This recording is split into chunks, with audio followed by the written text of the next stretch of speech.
वैभव आणि प्रिया ऑफिसला पोहोचले. दोघेही कामात व्यस्त होते. दुपारी टिफिन खाण्यासाठी बसले असता प्रियाने पारसविषयी वैभवला विचारले. तो वैतागून म्हणाला, प्लीज प्रिया जेवून घे. जेवताना त्याचा विषय नको. वैभवचा त्रासिक चेहरा पाहून प्रिया म्हणाली, सर स्वतःला एवढा त्रास करून घेऊ नका. आपण लवकरात लवकर घटस्फोट घेऊन टाकू. तिच्या बोलण्याने त्याला खूपच राग आला होता.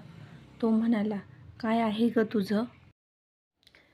सारखं तेच तेच. तो रागाने तडक केबिन बाहेर निघून गेला. परत आलाच नाही. तिने 6 वाजता त्याला कॉल लावला. त्याने रिसीव्ह केला नाही. प्रियाला वाटले तो घरी गेला असेल. तीही घरी जायला निघाली. ड्रायव्हरने तिला घरी सोडले. ती येताच राधिकाने विचारले, वैभव अजून ऑफिसमध्येच आहे का? प्रिया म्हणाली, ते घरी नाही आले का? प्रियाला त्याची चिंता वाटू लागली. वसुधा देवी म्हणाल्या, तू फ्रेश हो, येईल तो. चिंता नको करू त्याची. सर्व स्वयंपाक किचन आवरून सर्वजण झोपायला गेले. प्रियाला काही केल्या झोप लागेना. रात्री 12 वाजता तिला गाडीचा आवाज आला.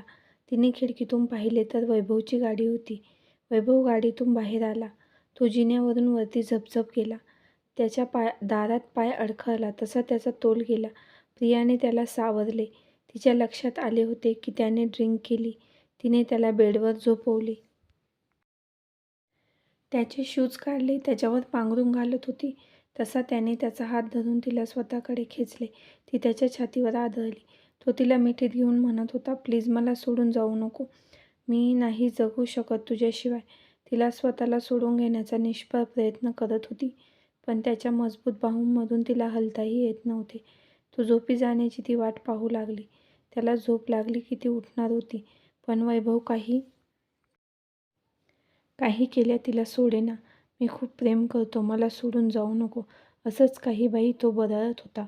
ती दिवसभर थकली होती. तिचाही डोळा लागून गेला. सकाळी वैभवला जाग आली. त्याने बघितलं तर प्रिया त्याला बिलगून झोपली होती. त्याने तिला मिठीत घेऊन गुपचूप डोळे लावून झोपला. डोळ्यावर उन्हाची किरणे आल्याने तिची झोपमोड झाली. तिने डोळे उघडून बघितले तशी ती शॉक झाली. वैभवला एवढं जवळ बघून ती घाबरली. ती पटकन उठली. बेडवरून खाली उतरणार पण तिचा एक पाय वैभवच्या पायाखाली अडकला होता. ती पाय काढण्याचा प्रयत्न करत होती. ती वैतागातच म्हणाली, पाय आहे की दगड? वैभव हसू कंट्रोल केले आणि त्याचा पाय काढला. प्रिया पटकन बेडवरून उठून अंघोळीला गेली. ती अंघोळ करून आली आणि केस सुकवत होती. तिच्या केसांचं पाणी वैभवच्या चेहऱ्यावर उडालं. तसं तो उठून बसला आणि जसं काही माहीतच नाही असं बोलला. खूप उशीर झाला का मला उठायला? प्रियाने त्याला काहीच उत्तर दिलं नाही. तो म्हणाला, काय झालं प्रिया? तू बोलत का नाहीस? माझं काही चुकलंय का? ती रागात म्हणाली, काल काय गरज होती एवढं ड्रिंक करायची? तो म्हणाला, मी थोडं टेन्शनमध्ये होतो. ती म्हणाली, टेन्शनमध्ये नाही, रागात होते तुम्ही काल. किती उशिरा घरी आले तुम्ही? तो म्हणाला, मी कधी कधी ड्रिंक करतो. तू नको काळजी करत जाऊ. ड्रिंक केल्यावर मला शांत झोप लागते. मी शांत झोपतो. काही शांत झोपत नाही तुम्ही. काल मला खूप त्रास दिला तुम्ही. तो डोक्याला हात लावून म्हणाला, मला काहीच आठवत नाही. तूच सांग मी काय केलं?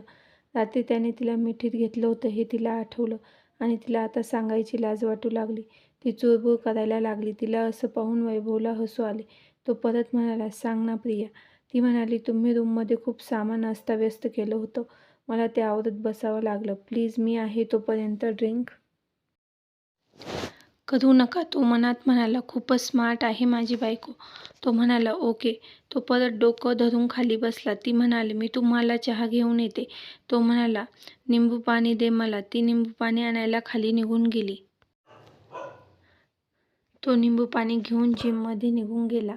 आज प्रिया त्याच्या किती जवळ होती याचाच तो विचार करत होता.